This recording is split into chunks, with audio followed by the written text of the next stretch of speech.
We had sent one of the guards of the house out to get us bread because it was after our curfew, so we couldn't leave the compound. So he'd gone maybe 2 minutes, and the idea was I'd make the sandwiches and we'd sit down and we'd watch TV.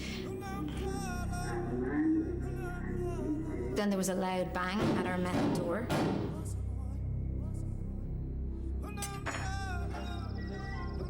Three intruders were coming in with guns, and they put 2 guns to my head and started shouting in Arabic.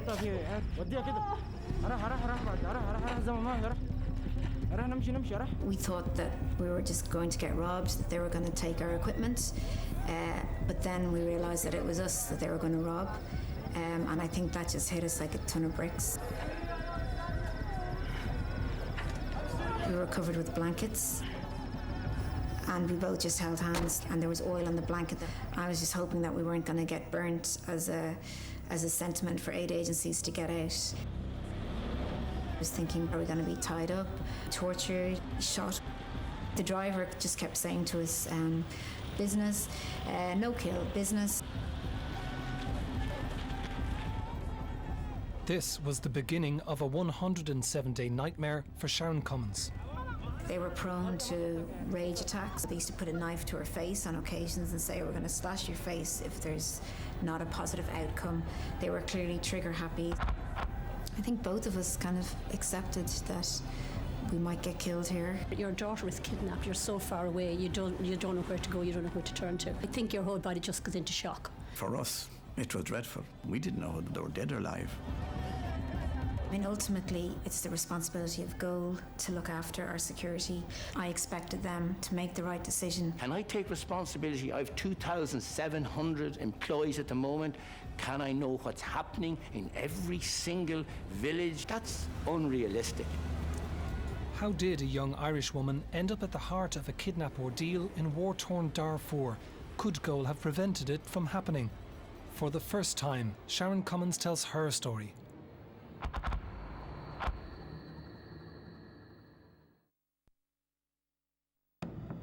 Sharon Commins grew up in Clontarf, North Dublin, the only daughter of Martin and Agatha. She finished a master's degree in international relations before working with Goal in Dublin as communications officer. She was soon drawn to Africa to help with what was being described as the world's greatest humanitarian crisis. Most people from the rural areas were driven from their lands. They're cooked up in overcrowded camps. The violence is surrounding them. They're living in constant fear. They don't have much control over any aspect of their life, and I thought it would be a really great opportunity to assist in providing basic services to those vulnerable people, to help give them some form of dignity and respect which they deserve. Sharon moved to the city of Khartoum in June 2007, capital of troubled Sudan in Africa's largest state. Sudan has been at war for over 3 decades, first with the south, then with the western region of Darfur. Government-backed militias, nicknamed Janjaweed or Devils on Horseback, are blamed for killing hundreds of thousands of Darfur farmers and forcing 2 million people into camps. This was Sharon's first overseas posting, and Khartoum was a shock to the system. The first thing that hit me was the heat. It was so extreme. And then there was a lot of hustle and bustle. The roads were always packed full. The women wear very colourful clothes. Sharon's job required regular field trips to Darfur, where skirmishes between the rebels and army continued. It was when Darfur's conflict unexpectedly hit Khartoum, she came face to face with the reality of war. The war engulfing Darfur was being blamed on the Sudanese President Omar al-Bashir here in Khartoum. On a night in May 2008, Darfur's rebels took the war to this city. In a lightning strike, they laid siege to the place which had become Sharon Commins' home.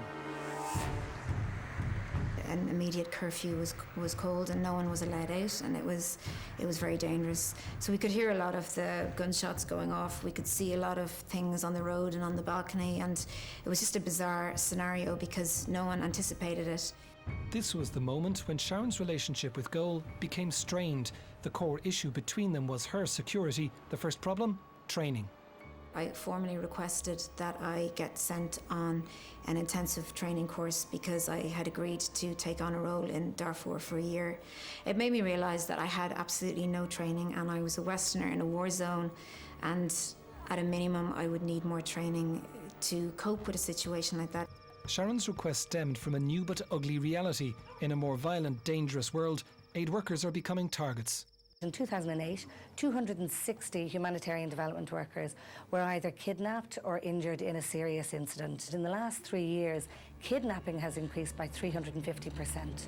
When you analyse those statistics, 60% of those incidents took place either in Afghanistan, in Somalia or in Sudan. There are many courses available that train people around how to deal with a hostile environment, what you might do if you were kidnapped, for example, if you were hijacked. There's lots of different courses available. Gold turned down Sharon's request. While future training was promised, it still hadn't happened by the time she was kidnapped 11 months later. Why? It should have. It's a pity it didn't.